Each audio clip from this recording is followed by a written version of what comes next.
Welcome back to MangaFlick. Today, we're diving into chapters 6, 7, and 8 of Dandadan, the thrilling conclusion to the Turbo Granny arc. If you're new here or haven't caught up, I recommend checking out my breakdown of the previous chapters for full context. The links are in the description below. And don't forget to stay tuned for the next video, where we'll kick off the next arc of this incredible series. Let's get started. Momo and Okarun burst from the haunted tunnel they had entered, racing down the road in sheer terror. The giant crab-bound spirit pursued them relentlessly, its massive claws echoing like a drumbeat behind them. Fear etched on their faces, they pushed forward, desperate to escape. Okarun, mid-sprint, shouted a baffled question. Why was the spirit bound to a crab? Momo, panting beside him, explained that her grandmother had once told her the dead crossed into the other world as freshwater crabs. Meanwhile, Turbo Granny, still inhabiting Okarun's body, screamed insults at the bound spirit, mocking it for chasing in the wrong direction. Momo quickly refocused on Okarun, demanding he transform. She raised her hand and began strangling Turbo Granny's spirit while taunting her as an old hag. Turbo Granny snapped back, warning Momo not to disrespect her, but Momo kept strangling as Okarun begged them to hurry up. Momo reminded him this was no easy task, especially since Turbo Granny's true form was now within him. The bound spirit lunged closer, forcing Okarun to finally transform into his cursed Turbo Granny form. With Momo on his back, Okarun dodged the spirit's attack with incredible speed. Momo sighed in relief at their narrow escape, but Turbo Granny, irritated, yelled at them not to use her powers without permission. Momo silenced her by tightening her grip, marveling at how much easier it was to throttle her in this state. As they sped along, Okarun tried to lighten the moment by calling Momo by her first name, but she shot back, reminding him to stick to her last name. His frustration mounted when he realized Momo was slowing him down, leaving them unable to dodge effectively. Momo's panic peaked when she saw the road's railing ahead. Unable to turn in time, they launched off the mountainside road, plummeting downwards. Momo screamed, and Okarun shouted, "Now I'm getting serious!" He extended his legs midair, spinning them like helicopter blades to slow their descent. Amazed, Momo compared him to a literal helicopter.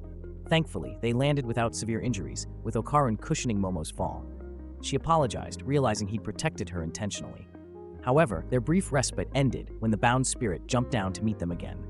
Momo screamed in frustration as she noticed more faces appearing on the crab's back. Civilians passing by, unable to see the spirit, misinterpreted the situation, assuming Okarun was giving Momo a piggyback ride for fun.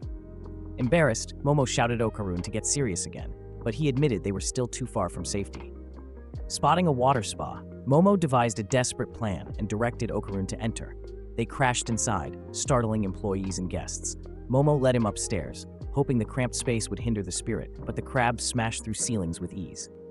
They found themselves in a hot spring area, and Okarun winced from the scorching water as Momo noticed a pipeline marked, "Caution, hot water." With a decisive move, she tore the pipe open, dousing the crab with steaming water. As the spirit screeched and its muscles stiffened from the boiling water, Momo triumphantly declared that cooking crabs makes them immobile. The crab turned red and stopped moving entirely. Okarun cheered in relief, but Momo, staring at the now cooked crab, commented on how delicious it looked. Horrified, Okarun urged her to leave before she considered eating it. Outside the spa, they continued running, now with fewer people around. Just as they thought they were safe, a crowd suddenly started chasing them, leaving Okarun and Momo in shock, unable to understand why they were being pursued. Turbo Granny's voice rang out, mocking them. She explained that the spirits from a nearby cemetery had been roused to aid her. The duo found themselves surrounded, unable to escape as the possessed closed in. Turbo Granny's sinister laugh echoed in the air as she declared they would never leave Shono City alive. The bound spirit blocked one side of the street, while the possessed people closed in from the other, leaving Momo and Okarun cornered. Without hesitation, Momo told Okarun it was time to get serious. Okarun hesitated, asking if it was really okay to use his serious mode, pointing out that they wouldn't have the energy to make it to the next city afterward. Momo argued that if he didn't, they wouldn't survive this encounter, urging him to trust her. Reluctantly, Okarun transformed into his Turbo Granny cursed form, lamenting how depressing it was. Turbo Granny taunted them, proclaiming they were doomed and that Okarun would be immobilized after this transformation. Ignoring her, Momo told Okarun to just run, and he complied, sprinting straight through the possessed crowd.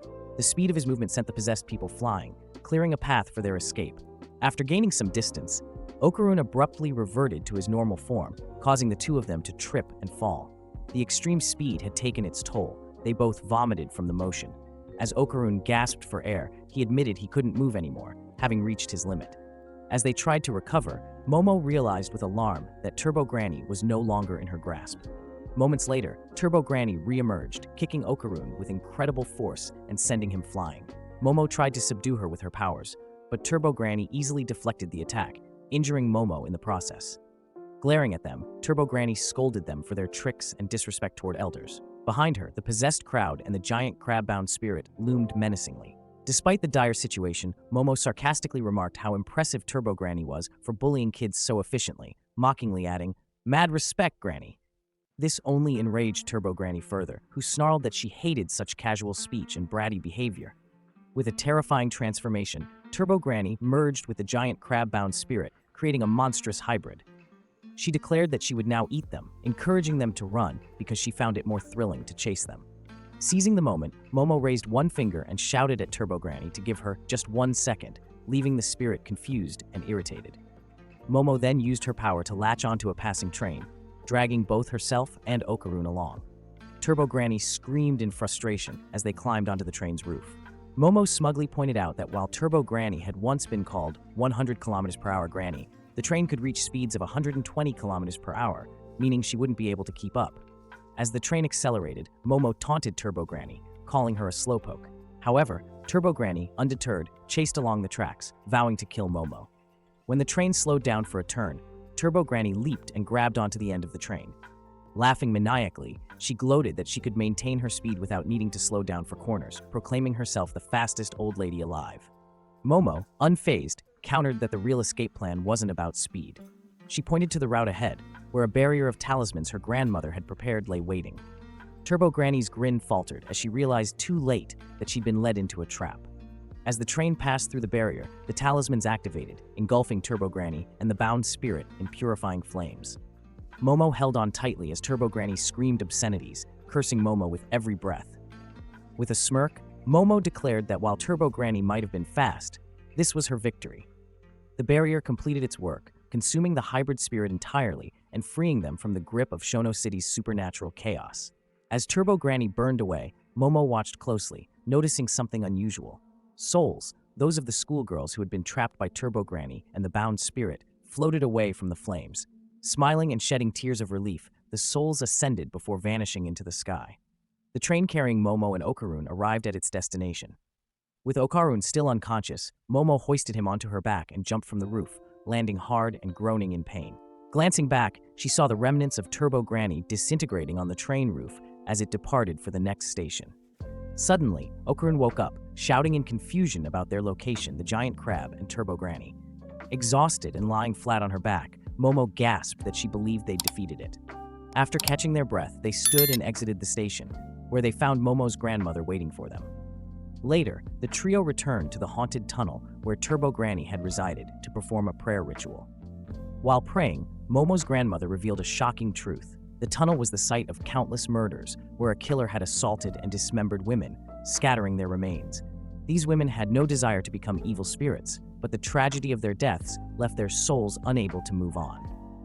Momo was stunned as her grandmother explained that Turbo Granny seemed drawn to such places, not to harm, but possibly to console the trapped spirits.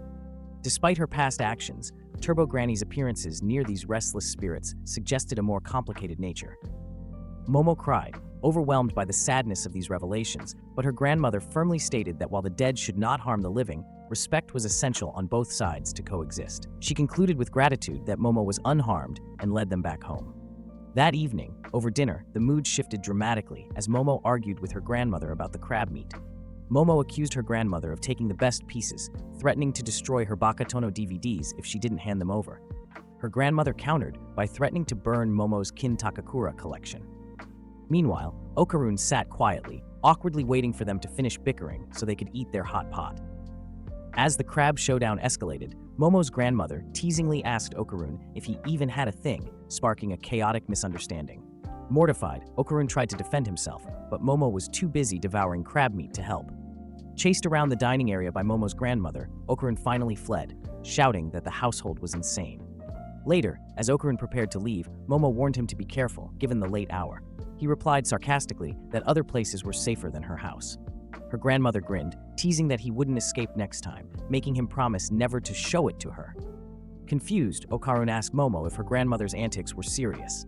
Momo reassured him that it was all in good fun to cheer him up after he lost his appetite. Relieved yet flustered, Okarun bid them good night and walked his bicycle down the street. As Okarun left, the word goodbye lingered in both their minds. Suddenly, Momo called out to him, causing him to turn. Smiling brightly, she said, "See you tomorrow." Flustered and blushing, Okarun agreed, pedaling off with newfound excitement. The next morning, Okarun arrived at school, visibly nervous. Determined to greet Momo confidently, he practiced different ways to say hi as he approached the gate. When he saw her waiting there, his heart skipped a beat.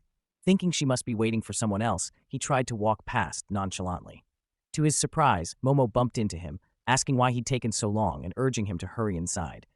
Realizing she'd been waiting for him all along, Okarun blushed deeply, feeling his day and his life suddenly brighten. That's a wrap on the Turbo Granny arc, covering chapters 6, 7, and 8 of Dandadan. I hope you enjoyed the explanation and insights. The story only gets crazier from here, and in the next video, we'll dive into the acrobatic Silky arc, so stay tuned for that. If you like this video, please hit that thumbs up button and help us reach our goal of 100 likes. Don't forget to subscribe to MangaFlick and turn on notifications so you never miss an update. Drop your thoughts about this arc in the comments, and feel free to share this video with other manga fans. Thanks for watching, and I'll see you in the next one.